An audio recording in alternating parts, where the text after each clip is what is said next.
And now we've moved to the third section of this golf lesson series, which is your takeaway, or how to make a good commencement to the start of your swing. The correct takeaway is to turn your whole body with your shoulders and your arms till you get to this position here. Now in this position, my shoulders have made a full 90 degrees. My left heel has come slightly up off the ground and my weight has gone onto my right side. Let me do that again. The takeaway is like this. Shoulders, stiff wrists, shoulders, arms and club with the stiff wrists as my shoulder comes across onto my right knee. Now I'm in the correct takeaway position. I'll show this to you another way. If I bring the club directly up in front of me like this, then I'm showing you my takeaway without the shoulder turn. Now you notice that the toe of the club is pointed up, and you can see that that is square. If I come down to the ground, that is square. Now my thumbs are on top of the club. If I roll my wrists this way, the thumbs are on the side and that club is said to be shut. If I do the opposite and roll my club around, this club is now open. As I do my takeaway with the shoulders and go to there, this club is shut. I needed my thumbs to be on top.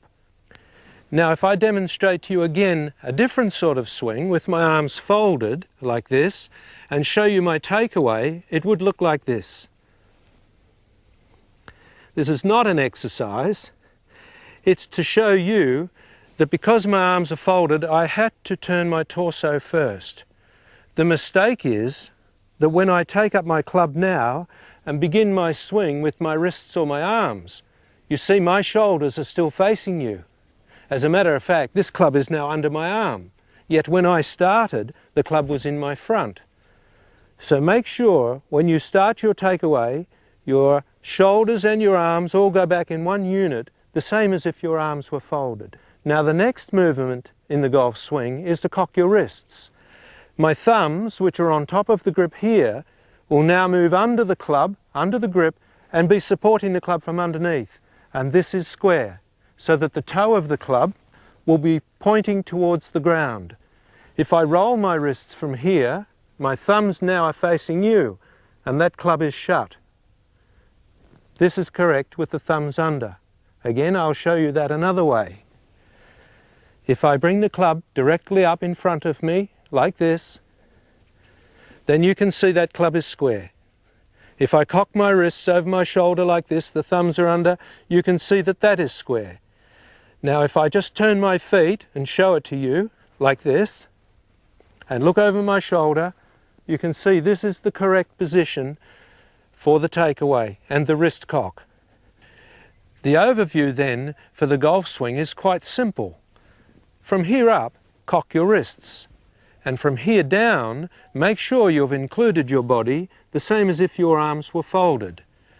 Now there are two hidden principles within this type of takeaway and this swing. The first one is rhythm. You need a good rhythm. Within a golf bag or in a set of clubs, there is a variety of length clubs, as you know, which implies that you will have different speed swings. You may be good with a 7-iron, but not so good with a 4-iron. The problem could be that your speed is changing. So we need a constant speed or a constant rhythm within our golf swing. The way I demonstrate this is that if I fold my arms, as you have already seen, and turn as fast as I can't blur my body to you. My trunk, which is the biggest part of me and of you, needs to get into the swing early. If you start your swing with your wrists, then your shoulders never fully get into the right position and can even be different for every club that's in your bag. So if you commence your swing with your trunk, then you will find that your speed will be even. Now the second principle within this type of swing or takeaway, why I wanted you to cock your wrists from here up, is for timing. Now timing literally means coming together at the right time at the ball. Because hands flick, they have no rhythm of themselves. They just reflect a mood. So I want you to cock your wrists from here up so that your body has time to turn around. Your hands don't need that. So if you watch my swing now, you'll see the two principles. First, if I start with my arms and my wrists with my shoulders, then that speed is constant. Now I'm cocking my wrists, but my shoulders are not turning. There's a pause in my body. Look again. Back. My body is stopped. And now I turn around and come through to the follow through. Watch one more time. Back. Pause in the shoulders. Through. So timing then is the time that you turn from the backswing to the downswing. Now I'm going to hit 3 balls, and in each swing I want you to look for different points in my swing. The first point I want you to watch for is when I cock my wrists in the takeaway. I'll be striving to make a wide takeaway without my wrists.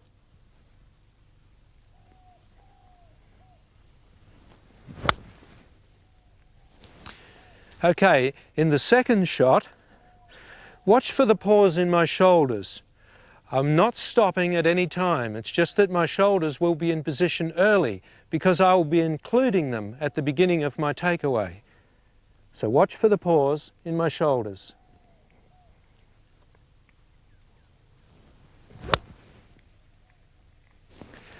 Now in the last shot, I want you to note that the length I'm getting out of these shots is coming from my legs.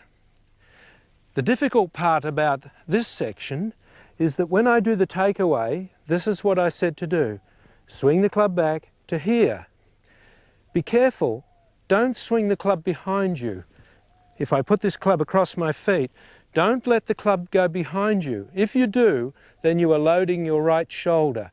And because we are right-handers, for those of you that are right, it'll be the right hand that will release in the downswing, which will cause your swing to shape this way. And chances are you will slice or you will pull hook the ball. View your swing where you're swinging parallel to your feet, the same as I said in the aiming section. When you swing back to here, not here, and then cock your wrists away from your head.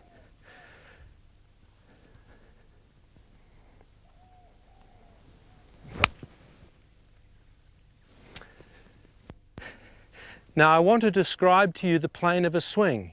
Now this is quite technical and tricky, but I'll describe it to you this way. This is my helicopter and it's a plane because I have the club spinning. I said it was technical. Now this is my Ferris wheel. Now in between the two, between the helicopter and the Ferris wheel, is the plane of a swing on this angle. So if I spin it backwards and forwards like this, I am on plane. When I stop the club back here and grip the club, even though it's upside down, you are cocking your wrists then away from your head. If you cock your wrists up straight upwards, that's your Ferris wheel and it's too upright. If you cock your wrists too flat, then that is like a helicopter. So once again, as you swing back, you're here, cock your wrists on plane, which is away from your head. Okay, and then you can come through to the shot like this. That concludes the takeaway section of this Golf Clinic series.